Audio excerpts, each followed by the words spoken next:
course, as Sean said, I'll be in the adult class once again. We've been studying all week long the events surrounding the flood. We talked about the world that was here during, prior to the flood, and that existed during the flood, both physically and spiritually, and then how that changed and all the events concerning that. We talked about the man Noah. We talked about the ark. Tonight we're going to be talking about the animals, and I hope that you've got something out of these lessons. I think it was, maybe is this second year or third year we've done Apologetics Press? Yeah, at least the second. That we've used material from Apologetics Press, and they are really, really good. Those gentlemen, Dave Miller, Jeff Miller, Eric Lyons, Kyle Butts, and I know there's some others that work there, really do a good job with that. They supply us with a lot of material, and not only just material, but resources to material, and that is a blessing, and it's a little tough sometimes. I know as a preacher, this is not my, some of these areas are not my expertise, and the next couple of nights are definitely going to be some that are not my expertise when it comes to dinosaurs and some scientific evidence concerning the flood itself. But they do supply you with a lot of information and a lot of resources to kind of help you through that, to kind of put it to where you can present it. But it is challenging, it is difficult, and I apologize if I don't do that great a job each time. I know last night I got a little mixed up on some times. I couldn't remember the article that Jeff Miller, I couldn't remember the timeline when how Noah, the timeline of Noah building the ark, whether it was 10 hours or 8 hours, and went back and read some different articles that had on it, and then some of it was 6 hours, so I couldn't remember which one it said, but it was 8 hours. And if Noah and his 3 sons were the only ones to build the ark, and if they were to do it in 280,000 hours like the ark replica, doing it 52 days a week for 6 days a week, they would have finished in 28 years, which is pretty impressive. If it was just those 3. So, of course, we don't know for sure what he did, but the point is they do supply you, and I do encourage you to go on Apologetics Press website and look at all the resources that they have, the information they have. These gentlemen do it for a living. They face this each and every day when it comes to Christian evidences, and they do a wonderful job. But we'll see if we can continue to get through it tonight. Tonight we're going to be talking about, do I always hit the left instead of the right button every single time to start with? We're going to be talking about the animals. Now when you think about the animals on the ark, or that come into the ark, if you were to ask a child, how many of each kind of animal did God bring to Noah? What do you think even a child, some of these classes that went here, what do you think they'd say? They told me 2. 2. They told you 2? Yeah, I mean, it's pretty common knowledge. They would know that it's 2. And if you were to talk to anybody about, and that's the answer that you will get, very seldom do you ever hear anyone talk about 7. The 7 of the clean animals, more of the clean animals that were on there. We're going to get into that in just a few moments. But if you were to talk about just the different kinds of animals, you could mention any animal you want to, and the kids wouldn't, or most adults wouldn't say anything, But as we're going to talk about tonight, if you were to say something about dinosaurs or draw a picture of a dinosaur as they're going onto the ark, or if you see one of those kids' Noah's Ark pictures where it's got giraffes hanging out the windows and all that, if you showed one with a dinosaur hanging out of it, then that kind of raised some eyebrows, wouldn't it? But that's something that we're going to get into tonight.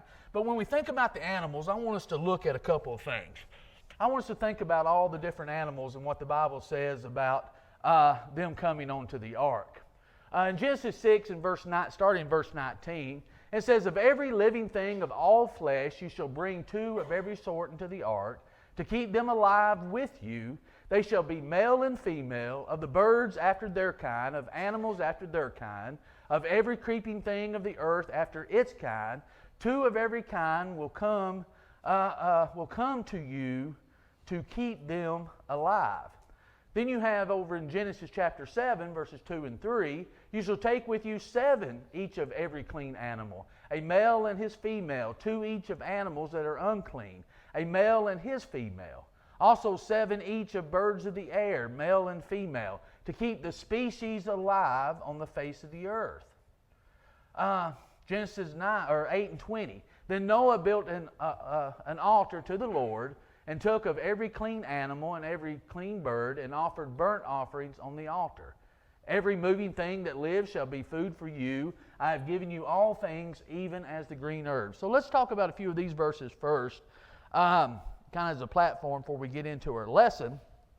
When you think about the animals, there is, believe it or not, some debate upon actually how many sets of animals were on the ark.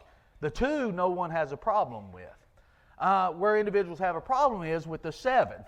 And the reason they have a problem, they say there's a contradiction from Genesis 6 and a part of Genesis 6 where God describes it. And then you go into Genesis 7 where he describes the 7.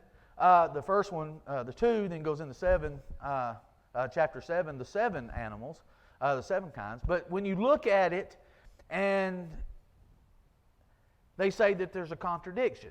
First, God says 2, then God says 7. Actually, how many animals did he bring to Noah on the ark before the flood? Well, is there really a contradiction? Looks like to me all that he does, all that the Bible does in the last part of Genesis 6 and first part of Genesis 7 is just recount and supplement, finish talking about what he's saying. It's the same that God did when it was from Genesis 1, the creation account, and Genesis 2, isn't it? You got in Genesis chapter 2 a more in-depth account of Genesis 1 of what took place. And I think chapter 7 of Genesis is the same thing when it comes to Genesis chapter 6 about the animals. So that's one thing. So there's not a contradiction there. It's like if a father was to tell his son on the farm, you take 2 of every kind of animal to the fair, to town with you. And then while he's going, he says, don't forget to take several more chickens with you and take a couple pigs with you for a barbecue. Well, did he contradict himself? He told him something different there in the end than he did at first. No, he didn't. He just supplemented what he said. And that's the same thing I think that the Bible is doing when it comes to Genesis chapter 6 and 7. But then there's another issue when it comes to translation. Depending on, and I'll be honest, I didn't know this till I got to reading it and looking at all the different translations of it. Depending on what translation you look at, depends on actually what it says about the 7. There are some translations that says 7 and 7. There are some translations that say 7 pairs. I think it's the Revised Standard Version and the English Standard Version that says 7 pairs. The New King James, the NIV, King James, I think it says 7. So skeptics would say, was it 7 or was it 14 actually? Well, you can debate it as much as you want, but one thing that is for certain, God knew exactly how many he needed. We've talked about this each night. God knew that. And what was the purpose of them? Purpose was to repopulate the earth, right? The purpose was for food, and the purpose was for sacrifice. If it was only two of kind, if Noah, when he got off, according to Genesis chapter 8, now Noah built an altar to the Lord, took every clean animal and every clean bird and offered burnt offerings on the altar. If he did that, if he just had 2, what would he have done? He would have sacrificed them into extinction, wouldn't he? So God knew what he was talking about. God knew what he was doing, knew what he would need the animals for. So when you get to that, and I can remember talking to Eric Lyons. I don't know if it was the last time he was here or the time before that when he actually discussed the subject that we're going to discuss tonight, and probably a lot greater detail than I'm going to. But I can remember talking to him. He said, I think over the whole period of time that Apologetics Press has been in existence, one of the number one questions that they got is, what about the dinosaurs? He said, of all the things that they cover, of all the things that they do, one of the most popular questions is, what about the dinosaurs? And there is a reason for that. Remember, Apologetics Press is for defense. They study Christian evidences. They go against evolution, and they teach things to combat that. And the reason dinosaurs get brought up so much is dinosaurs are the poster child of evolution, aren't they? You know, that's where they hang their hat. So he says they get a lot, that's probably one of the number one questions in which they get. Now here's the problem. When you think about dinosaurs, we've got to look at a few things. We're going to look at about 3 different evidences when it comes to dinosaurs. First, does the Bible even mention dinosaurs? It doesn't. And there's a reason for that. There's a reason for that is that it wasn't even in existence. And we're going to get in and talk about that. But one thing that we need to understand is that there's a lot of animals in the Bible that it doesn't mention. It doesn't mention cats. It doesn't mention kangaroos. It doesn't mention elephants. It doesn't mention aardvarks, anteaters, platypuses, penguins. It doesn't mention any of these. So to say that that they don't exist, is that true? Are there cats today? You know, if you looked at, I went backwards, didn't I? If you look at a cat today, does a cat truly exist? Do they? I've got 2 cats at home. Now, I would like to think that cats didn't. I'm not a cat person. So I would rather cats didn't exist. And I'd like to go to the Bible and go out to my 2 cats that's at the house. Say, you're not mentioned in here, so you don't exist. Get out. Now, they do their job. They get rid of the moles. They get rid of, keep snakes away. They do those types of things, but I'm just not a cat person. But irregardless, do they exist? Well, of course they exist. So to have the argument that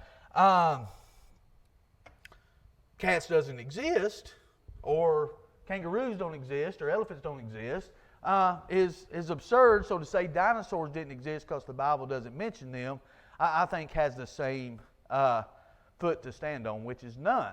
So let's look at a couple things here. Let's look at an important timeline. The Bible was completed in 1900 years ago. It was translated into English in 1535. The English word dinosaur was not even coined until 1892. So there's a reason. We got to think, how come dinosaurs are not mentioned in the Bible? Well, the word wasn't even there when it was translated, when it was completed in 1900 or when it was translated into English. So we can't look at that and say, well, it wasn't in there, because there's a reason for that.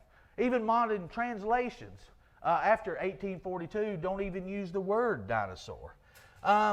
So first and foremost, if you're going to the Bible to look for the word dinosaur, to see where dinosaurs fit in. Now, dinosaurs are not a big, I'll be honest, they're not a big thing for me. I can remember studying them in school, and I didn't think much about it when you read the books about it. And even in now as a Christian, I don't really think about, because that's not my world. That's not my world to deal with that every day. So I don't think about dinosaurs that much. I don't think about where do they fit in the timeline, where do they fit in, where do we find them in Scripture. But I can see why it is important. I can see why we should think about it. I can see why we should have a defense for it, because when you're facing these things, when you're facing, especially when our kids are going to college, or we face certain things out in the world, you're going to face individuals who hang their hat on dinosaurs when it comes to evolutionists. So we should be able to give some kind of answer for that. How do we answer when someone says, because that's the number one thing, is it? Well, where do you find them in the Bible? Just like anything else. We always want to go to book, chapter, and verse for what we do. So where do you find that in the Bible? And I think that should be a legitimate question. And we should have a legitimate answer for that. And sometimes it's not as easy as just saying, well, the word dinosaur wasn't even coined when it was first translated. So let's look at the thing. Evidence that dinosaurs and humans coexisted. Because that's the thing, isn't it? When it comes to evolutionists, when it comes to them, they say they were extinct some 65 million years before Noah. So when you think about them coexisting with mankind, they say that they didn't.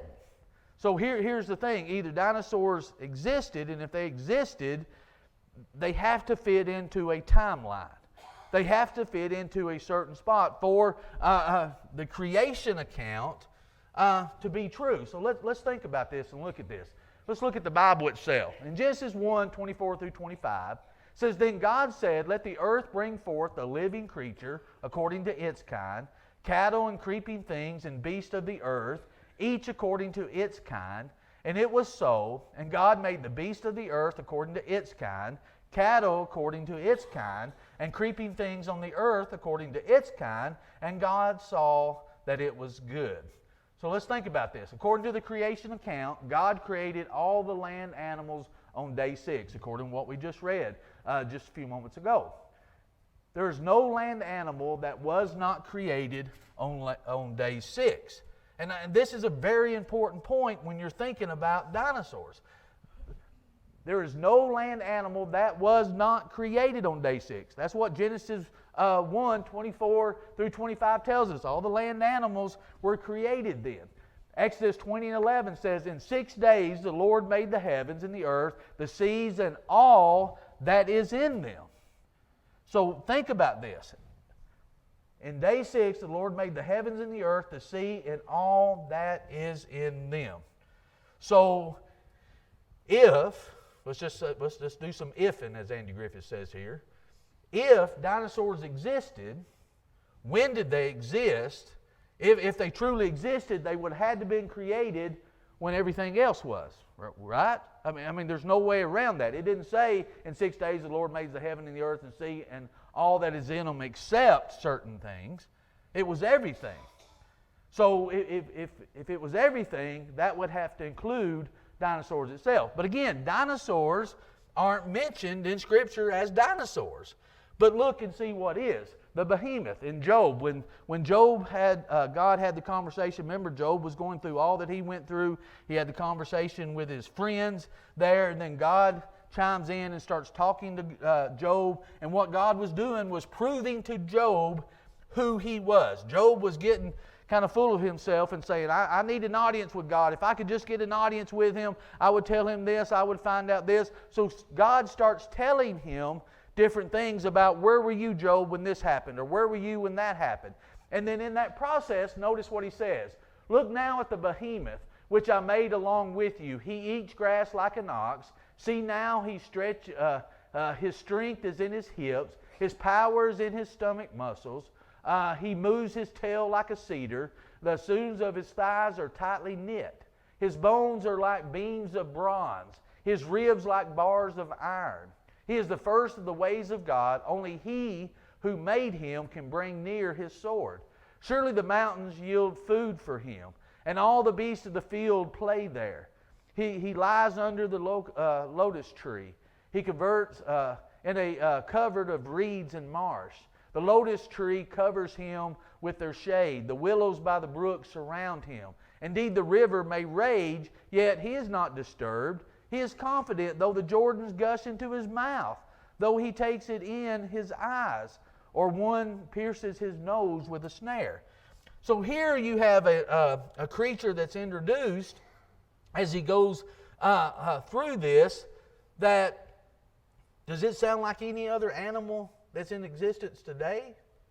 Now there are some who say that this is talking about either a whale, don't sound like any whale that I've heard of, or a hippopotamus. Most evolutionists think he's talking about a hippopotamus. Is he talking about a hippopotamus? Notice some of the things he says. He moves his tail like a cedar. He's the first or chief of the ways of God.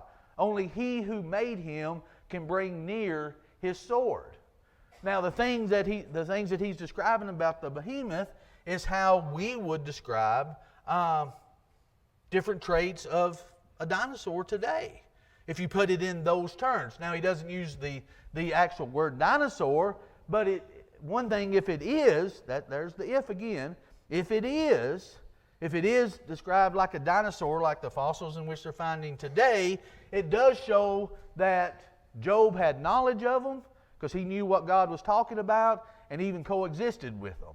And that's a very important point to have, is it wasn't 65 million years in extinction before this. This was actually in the time of Job, if that's what he's talking about. Then he mentions another in Job 41, the Leviathan. Can you draw out Leviathan with a hook or snare his tongue with a line which you lower? Can you put a reed through his nose or pierce his jaw with a hook? He says his sneezes flash forth light, and his eyes are like the eyelids of the morning. Out of his mouth go burning lights. Sparks of fire shoot out. Smoke goes out of his nostrils as from a boiling pot and burning rushes. His breath kindles coal, and a flame goes out of his mouth. Before we get into some history, let's think about this. Most evolutionists says that what he's describing there is a crocodile. It doesn't sound like any crocodile. Now, granted, have I ever been really close to a crocodile? No, but I've seen them on in pictures. I've seen them from a distance. I've seen this. I've never known of one that breathes fire. I've never known one described the way the Leviathan did. So here again, it does go back to different descriptions and different fossils that's being found of what are the dinosaurs. So again, it proves that one, God is talking about them. Two, Job actually recognizes what he's saying, and he's describing it to, and what God is describing to Job is, who can control a creature like this? I can. You don't know anything about it. You're not able to do this. Man's not able. That's how great these creatures are. And then God is describing them. Well, what about history? So we look in the Bible, and it does give us description of what we see that could be described of like as we picture dinosaurs. But what about history itself? With history, if I was to do something, if I was to go through and experience different things in life. I'm going backwards again. Wait a minute. There we go. The word dinosaur was not used until the 1840s. Before that, they were called dragons. Now, history will show that there are legends, there are stories, there are accounts where people describe different creatures, but they describe them as dragons. There's different legends, there's different stories. Now, do they embellish those stories? Do you hear a lot of different legends and see a lot of different movies and a lot of books written about fire-breathing dragons? And yeah, I think there are stories that are embellished. Have you ever embellished a story? You ever gone fishing and caught a fish about like this, but when you tell it, what do you tell? Well, that fish was about like this. There's as time goes and as you tell the story may be embellished quite a bit. And I think that is what happens when it comes to stories about dragons itself. But when you see these stories and you read these stories, does that mean that they didn't exist? Does that mean that there's not some form of truth in that?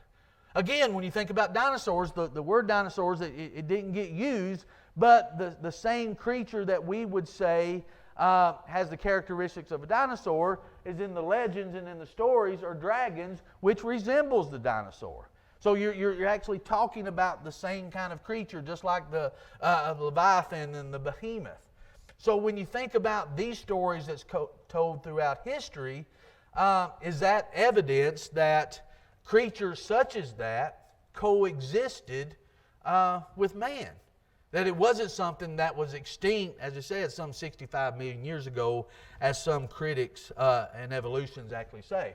As a matter of fact, in 2003, there was a full skull of what you would characterize as a dinosaur, that they characterized as a dragon, that had the long nose, the spiky head, the horns, the scales, everything on it. And they didn't know what to call it because they said that it looked different. As a matter of fact, they called it a Dracorex, Dragon King. And they said because it didn't look like necessarily any dinosaur that they had thought about, It looked more like a dragon, but yet still a dinosaur. So they didn't know exactly what category to put that in. So what they actually need to realize is when it comes to a dragon or a dinosaur, it's two different words describing the same creature. So what you have throughout these stories and what you're finding now is the fact that they did actually exist. But what evolutionists don't want to admit is the time in which they did. We're going to get into this when it comes to some of the fossils tomorrow night, but that's what it all boils down to. It boils down to timing. When did this actually came? Creationists do not deny that dinosaurs existed. Evolutionists don't deny that they existed. Where the discrepancy is, when did they exist?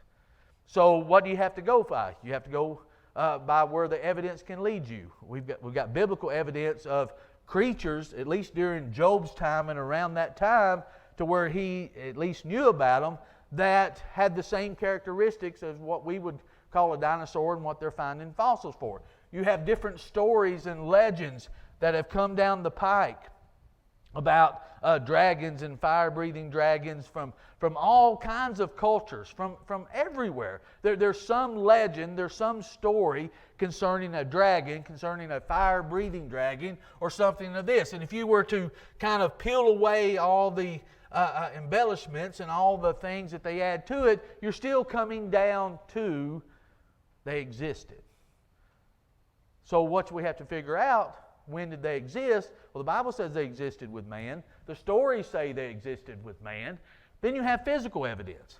What is some of the physical evidence that we're finding when it comes to the dinosaurs themselves? Well, you have the Stegosaurus of Cambodia. In the continent of Asia, in the country of Cambodia, they found these drawings, these carvings.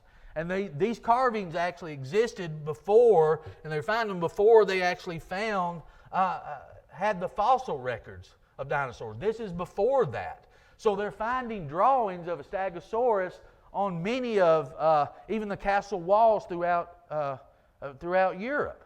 But here in Cambodia, they're finding these where they are chiseled in stone pretty much all over the place. How did they know what they look like? How do they know what an animal like this looked like? Was it just handed down to them? Did they guess? How were they able to make these pictures that yet still were identical to the fossils in which they found at a later date? How did they know that if they didn't coexist with them? Or at least at that time, they knew somebody, or it was handed down at some point, they coexisted with man. They knew about them. They had situations in their life where they were coexisting. We're going to get into just a little bit of that a little more. The Ica stones of Peru. This is one that they're really having trouble with, and skeptics are really trying to undermine. They found these rocks, these burial rocks, with these carved drawings of dinosaurs, but not only dinosaurs, but there were thousands of them. They weren't just dinosaurs, they were dinosaurs that had pictures of men with them, interacting with them, and some they even had them where they were riding on top of them. How did they know that?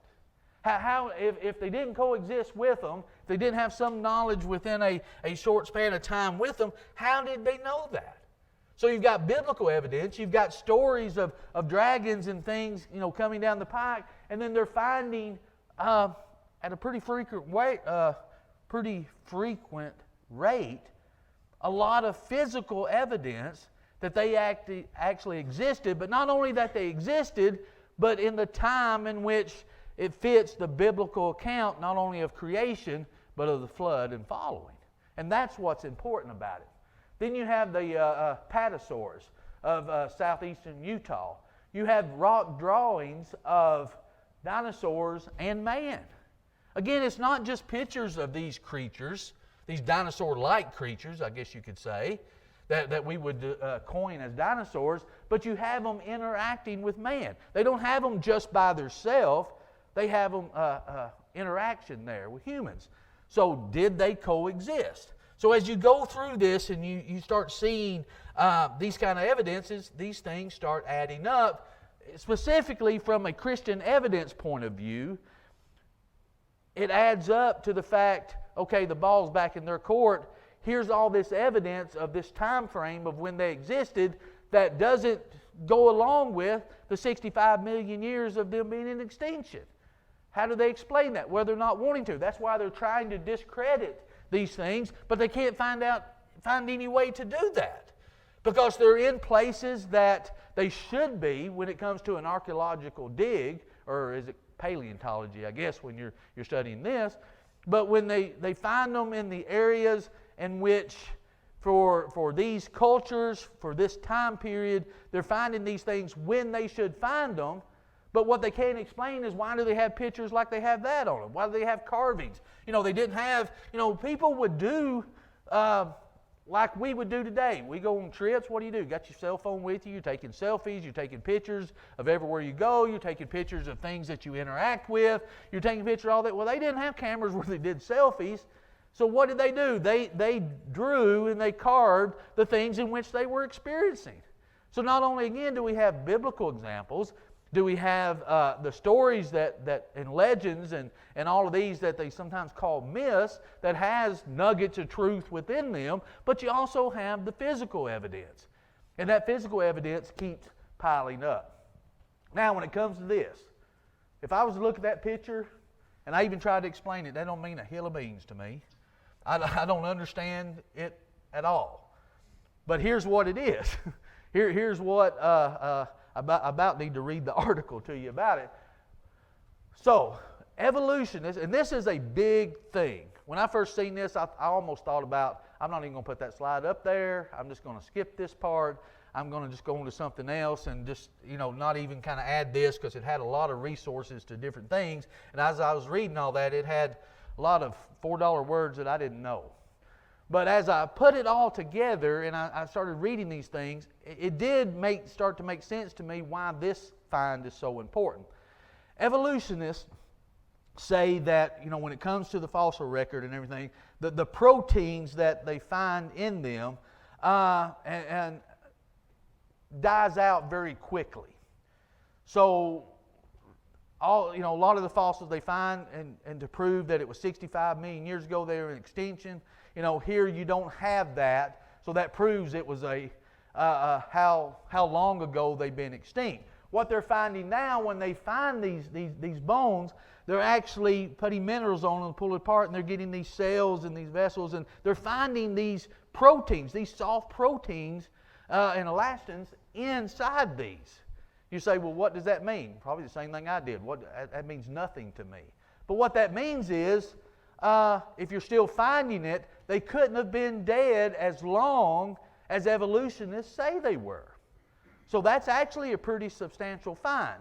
But when you start looking in a lot of articles and different writings of these evolutionary scientists, they're not wanting to admit this yet. They're starting to have to, but they're not wanting to, because this is pretty significant. That means their timeline doesn't add up. That's just one more thing that you put on the plate that says the timeline doesn't match for what you're doing. Now, you may say, as a Christian, that don't mean anything to me. But here's where it comes out. If we believe in creation, and we do, and creation happened when the Bible says it did, and the time frame of the early earth, as the Bible says it is and proves that it is, these things are important. Because if you start believing evolution on this, then how can you believe anything else that the Scriptures say? So it has to fit within that timeline, and this is why it becomes important, especially when you're trying to defend the truth when it comes to Christian evidences. So here's what it boils down to. Are we saying that dinosaurs were on the ark? Well, let's kind of deduce this a little bit. If they existed and coexisted with man, and they existed pre-flood and coexisted, and they existed because they were created. If they were created on the day of creation, that means they were around before the flood. And now there's evidence that they were here for a period of time after the flood. that has to mean they were somewhere in the dry during the flood, doesn't it? There was only one place that was dry. That was in the ark. Now that sounds strange for me to even say that. Dinosaurs were on the ark. I never was taught that. You know, I said I wasn't taught that. That just never was brought up. You never think about, I've never seen as a kid any picture of all the animals with a head sticking out. The only one with a long head was a giraffe. You know, and that's a false picture within itself. But nevertheless, that's just something that wasn't talked about. But if they were created with all living things on day 6 of creation, and there's evidence they existed after flood, there's only one reasonable explanation, is they were on the ark. So let's discuss that. How did they fit on the ark?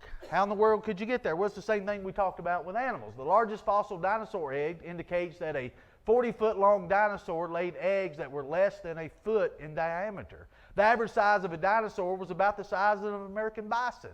At hatchling, even the largest dinosaurs were no bigger than an average house pet.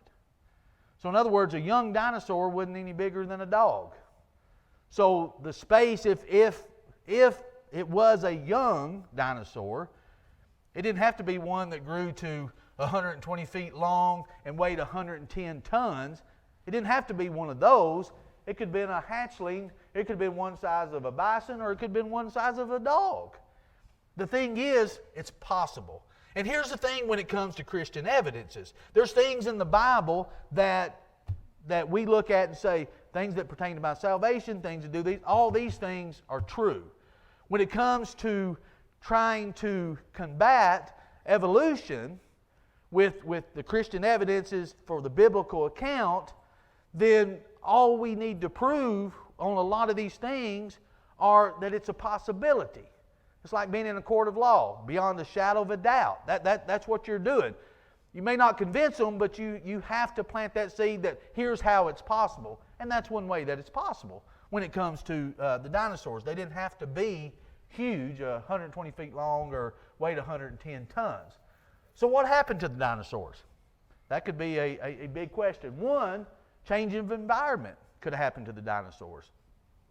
As we discussed very briefly, you know, before the flood, the world was totally different. The atmosphere was different. The air was different. The land was different. Everything was different, the way it appears from what has happened. So the world after the flood was totally different. So things were not as they were, so they could eventually go into extinction after that because of the environment. I went to Tennessee Tech, this has been several years ago, with some members from another congregation, and we went and heard a creation scientist. And he said some biblical things. He made reference to religion a little bit, but it wasn't anything based on religion. It was really based on just creation. And I don't know how he separated the two, but he did. But his whole theory was, as a creationist, was the environment was so different, the air was so different, that they just couldn't breathe like they was able to, and eventually were extinct. And you think about that could be different. There's a lot of things that changed. People didn't live as long after the flood, did they? Before the flood, they were living 800, 900 years old. Noah's grandfather, Methuselah, lived what? 969 years? So after the flood, people didn't live as long. They only lived like 150 years to 200 years. Now, that seemed like a long time to me, but you think about Abraham. Abraham lived to be what, 175? That's different than 900 years old. So even human beings after that time didn't live as long. So that is a possibility. And there's a lot of things that can transpire with diseases and things like that would cause that. Another, they could have been hunted into extinction. You know, in Genesis 9, 2 through 3, as we read, you know, have dominion over them. Then that's where you actually see, really for the first time, where God actually authorized hunting. And you see in Genesis 10, 8 through 12, talking about the mighty man Nimrod, he was a great hunter. They could have been hunted into extinction. In other words, we don't know, it's just speculation, I sure don't know. You may know. You may have read something where you say, this is what I know that happened. I don't know exactly what happened. But this is a possibility. They're not around anymore. And there's not any creatures like the Bible described with the Leviathan and the Behemoth, or any creatures like the stories have, or any creatures that we find through physical evidence existing today. So what other explanation is there? We know they're not here anymore. We just don't know exactly why, but that can be a possibility. So let's make some application. And the application is this. What does all that have to do with Christianity? Hey, I got one quick comment on it. Oh, please don't be a question. No, go ahead.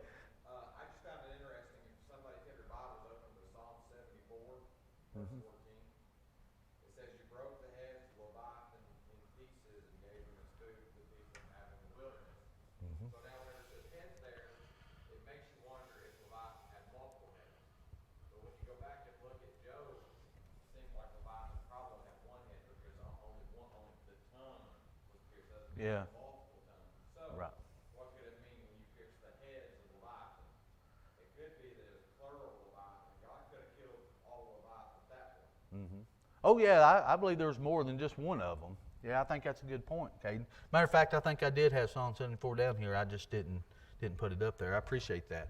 There's a lot of possibilities. And like you say, you think about the Leviathan itself, there's no other creature like that. So what was it then? Was it a crocodile? I don't believe it's any crocodile I've ever seen, but that's what most evolutionists will tell you. And again, there's one thing that I have learned, if I didn't learn anything else, of going to all these articles and all the information that I could find through Apologetics Press and everywhere that they send you to read different things, is evolutionists will just grab at straws at anything. And they will teach it as fact. You know, there are some things that, and I'm even trying to be careful, I can't stand up here and teach as fact because it's just guessing on how did this happen or this happen. But there are things from Scripture we know the flood happened because the Bible says it did. So we know those types of things, but it is amazing that some of the things that they just grasp. But again, how does this affect me as a Christian? One is not all of our questions are going to have answers. And that's hard to come to grips with sometimes. You know, that's hard to know that all of our questions aren't going to have answers to them. But if you look at 2 Peter 1 and 3, what does it tell us? God gives us all things that pertain to life and godliness. He gives us the answers that we need to get through this life and to live a godly life. Now that's what's important, isn't it? That's what we've got to realize. We have the answers to what we need. 2 Timothy 3, 16 and 17 says He gives us things to make us complete, thoroughly equipped to every good work. So I can know the things that I need to make me complete in God's eyes, or perfect, as we talked about with Noah. It doesn't mean flawless, but perfect in the eyes of God because I'm following Him. He gives me everything I need for that. Deuteronomy 29 and 29 tells us that the secret things belong to God. I think there's a reason He doesn't tell us all of this. One, because does it really affect our salvation? Does it affect how I live a godly life? Does it affect how... Now, there's answers that I can speculate and get out of it, but the secret things belong to God. And Isaiah 55 and 9 tells us God's ways are greater than our ways. God knows all of this. God knows how it happened because He did it. And that sometimes has to be enough for us, doesn't it? And we have to understand that we're not going to have all the answers. And also, God doesn't and will not ask us to do the impossible. I tell you, if my faith depends upon me knowing everything there is to know about dinosaurs and Christian evidences, I'm not going to make it. I'm just not. I'm trying to learn all that I can about it, but He doesn't expect us to know or to do things that maybe we don't. Is it impossible to do that? No. Do I have the ability to do that? I don't think I do, but I've not tried to learn it and tried to grow in it as much as this. I'm trying to catch up. But we've got to understand He doesn't ask us to do the impossible. Psalms 103 verse 14 tells us that. And there are some impossible things that it may seem to us that are impossible that are hard to do. When it comes to Matthew 28, 18 through 20, go into all the world and preach the gospel. That may seem difficult to us. That may seem impossible at times to do. But we can do it. In Ephesians 6 and 7, what does Matthew 28 tell us, and what does Ephesians 6 and 7 tells us? God's going to be there with us. Matthew 28 tells us He's going to be there with us. He's not just sending us out on our own. Ephesians 6 tells us He gives us all the things to protect us from the fiery darts of the devil. He's going to be there with us and for us. And 2 Corinthians 12 is a good example of that. Paul with a thorn in his flesh, God said, my grace is sufficient for you. 1 Corinthians 10 and 3 tells us that He's not going to put anything on us that we can't overcome. And what I'm trying to say all this, how does this apply to me? How does this apply to you? It applies to where we need to study, we need to learn, but we need to make sure that all of our questions that we understand, all of our questions are going to be answered. And God's not going to expect the impossible from us. But it also tells me if I do my part, He's going to do His part. Genesis 6 and 20, did Noah have to go out and get all the animals? God had Noah to do a task. And that task was to build the ark. That task was to carry out His commands to the letter. There's a whole lot of that was God's part. God brought the animals to Him. God shut up the ark. God brought the flood. God caused the waters to recede. God undid the ark. So all of these things, God's going to do His part, and we've got to make sure we realize that. Matthew 18 is a good example of that when it comes to relationships or forgiveness. It's hard to go and talk to someone when you have to talk to them and maybe things aren't just right with their relationship with God, or they're doing something and you have to go talk to them. Is it hard to do that? Is it hard to confront someone? Well, absolutely, but He tells us He's going to be there with us. Verse 35 even talks about forgiveness, and all this put together is telling us if we do our part, if we just do what God tells us to do, He's going to do His part, and we can count on that, and we can know that. Romans 8 and 26 is a good example of that. 1 Corinthians 3, 5 through 7, Philippians 2, 13. God's going to do His part. God's going to do what He tells us, and we can have confidence in that. So when we go back this and apply this to what we're studying tonight, what we apply this to what we've been studying all week, when it comes to the flood account of the flood and things that transpired on the flood, there's going to be things that we have answers to. There's going to be things that we can know for sure. We can know what God expected of man. We can know what God that we seen from God that He's going to do. There's things that we can know for sure. But there's things that we can argue and debate and keep debating we'll never know the answers to. We can make some assumptions as far as it could be this way or it could be this way, but we've got to be careful. When we start making assumptions and we start being dogmatic with certain things, could be wrong on these things. And we need to be careful with that. And that's why I'm glad there's individuals at Apologetics Press and other places that do Christian evidences that they spend their time studying this so we can have things to study, so it can help us to have a defense. But always remember, God's going to give us the things that we need that pertain to life and pertain to godliness. So I hope that we can remember that and apply that when it comes to this. Any final thoughts? We got a couple minutes. I'll let you make a final thought. No hard questions, though. I will refer you to the website of Apologetics Press when it comes to some of these. Got anything, Sean? Well, we got through it. Yeah, it is a lot of, and that's one thing, I'll be honest, I didn't think that I don't know if enjoy it's the right word, but it has been beneficial for me. I will say, as trying to present it, it's been very beneficial to me just to study it and to be able to figure out, okay, just like trying to put it in, you take all this information that all these people that are smarter than you that have come up with and try to present it in a way that makes sense to you so it can make sense to others. You start learning things that you didn't think you would learn. So I hope during this week at least it's been beneficial to you to kind of help you to not so much to be afraid of it. I guess sometimes I'm afraid of Christian evidences. I always think that's far above me. But there are a lot of practical lessons that I think that can help us with this.